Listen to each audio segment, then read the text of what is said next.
I'm convinced that there's no such thing as an overnight success. I believe it's a fallacy, a myth to believe that overnight in 24 hours that someone can turn into a worldwide phenomenon. And once a lady was in a marketplace and she saw Picasso.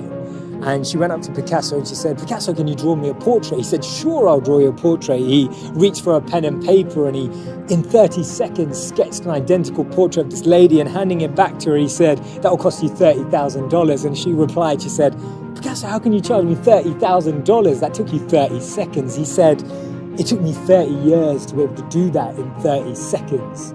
And it's amazing how that time, that unforgotten, that invisible world beyond the bottom of the iceberg, underneath the water, the part you don't see, is actually what made what you see today possible.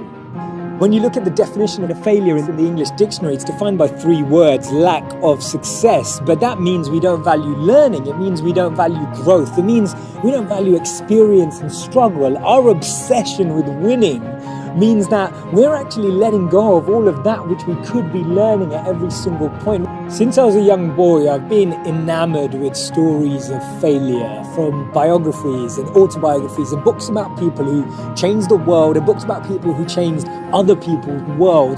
There was a young cartoonist, and all the editors and newspaper journalists said that he lacked natural talent. They rejected him, and after countless rejections, it was actually a church minister who gave him an opening to start drawing little cartoons in the back of the church in this small little shed.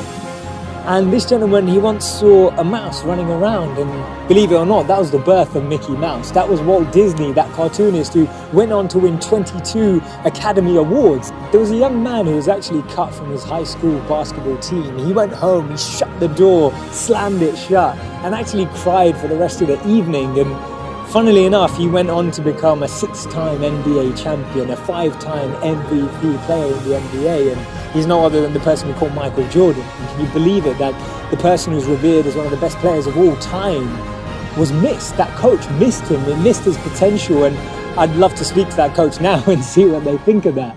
The Chicago Bulls pick Michael Jordan of the University of North Carolina.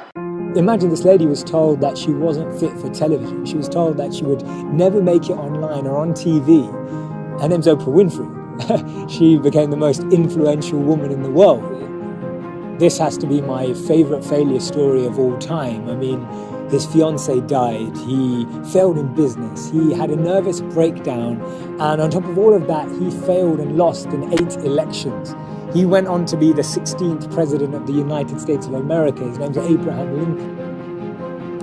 I actually believe that failure has the ability to lure success. Countless failures are almost doorkeepers to success, and every time you walk through one door, the gate gets bigger and the lock gets tighter, and it gets that much more difficult because we're being tested for our genuineness and our authenticity and our real desire to chase that goal, a real desire to actually embody the values that are needed to almost take responsibility for that success, to take responsibility for that position and the influence it brings with it.